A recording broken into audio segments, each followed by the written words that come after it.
Welcome friends, welcome back to our cocktail series After Dark. And today we're going to do a cocktail that I first came across, I don't know, maybe 5 or 6 years ago.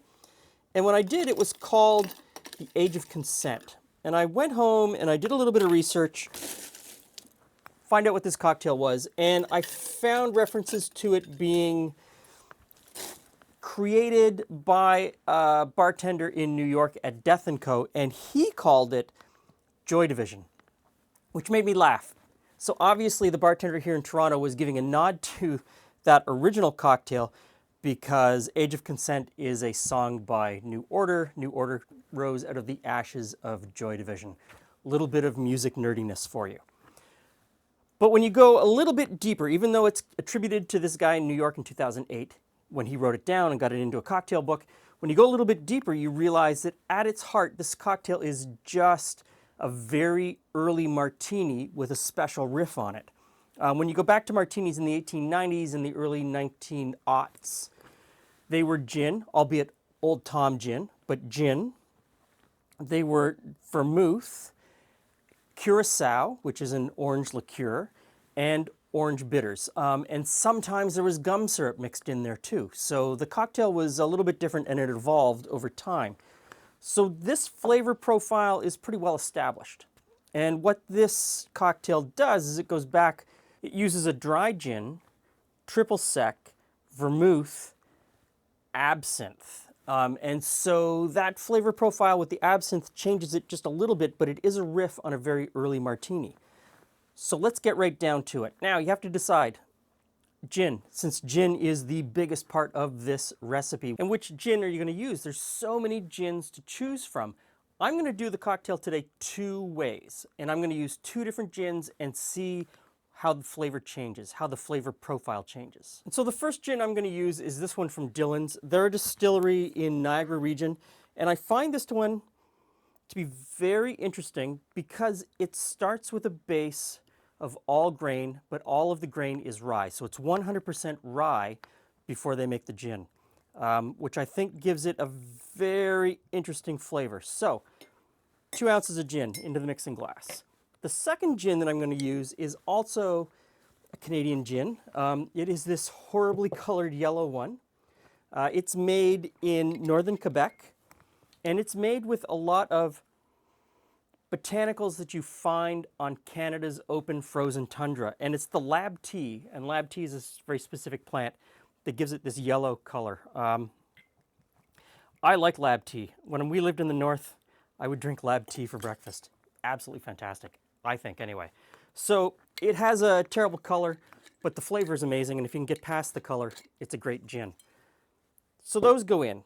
First two things. I'm not going to add the ice yet. I've got the ice and the Nick Nora cooling those down. Okay, next up is the vermouth, and it is 1 ounce of vermouth in each.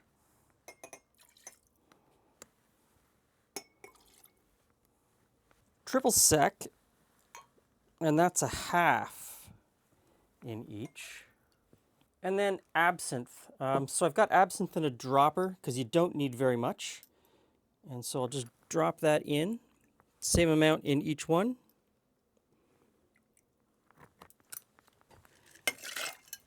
Ice and stir.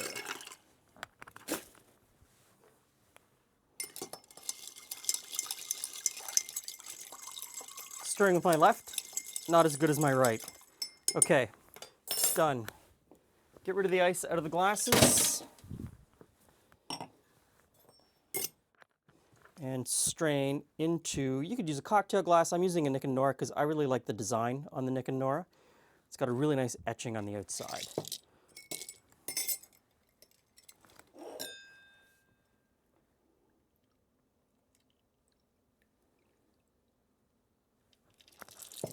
Okay, and then both of these get an orange twist. So, little twist over the top, around the edge, and in. Same sort of deal. Little twist over the top, around the edge, and in. Okay, I don't know which one to try first, because the rye gin is going to have a very strong flavor, But the Ungava gin is also going to have a very strong flavor in completely divergent ways. But let's try the Ungava first. And when you mix it together, the color is actually quite nice. It loses that bright, bright yellow.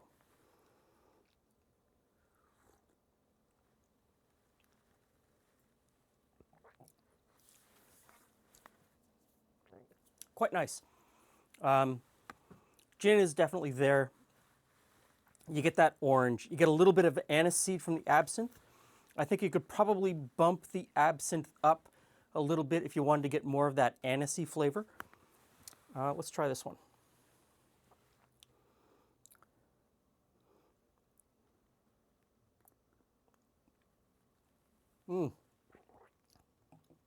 Okay.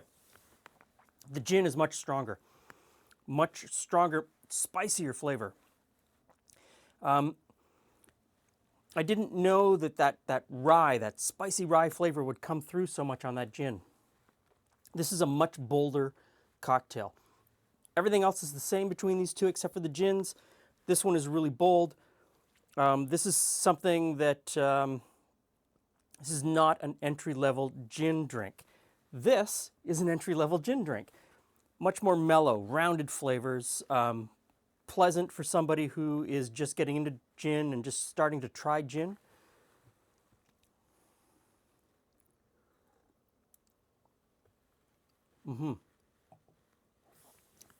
Mellow, orange forward. Gin is sort of there with a little bit of aniseed. This Dillon's gin made with rye, bang, it's going to hit you right in the head. Spicy. And then all of the other flavors are in the background. You don't really notice too much of the absinthe in this one with the Dillon's gin. You really could pump that absinthe up to get a little bit of that anise flavor. In the end, both of these are really good, but they're completely different beverages. And so that's the thing. When you go into a bar and you say to the bartender, I want a Joy Division or I want an Age of Consent, your choice of gin is going to completely change it. And I am positive it would be a completely different cocktail if we used the Beefeater or the Victoria. So what can we conclude from this? Your choice of alcohol in a cocktail is going to change it completely. And you will find one that is right for you. And you might find multiple ones that you like for completely different reasons. These are the same cocktail, but to me, they're completely different. Thanks for stopping by. Hope to see you again soon.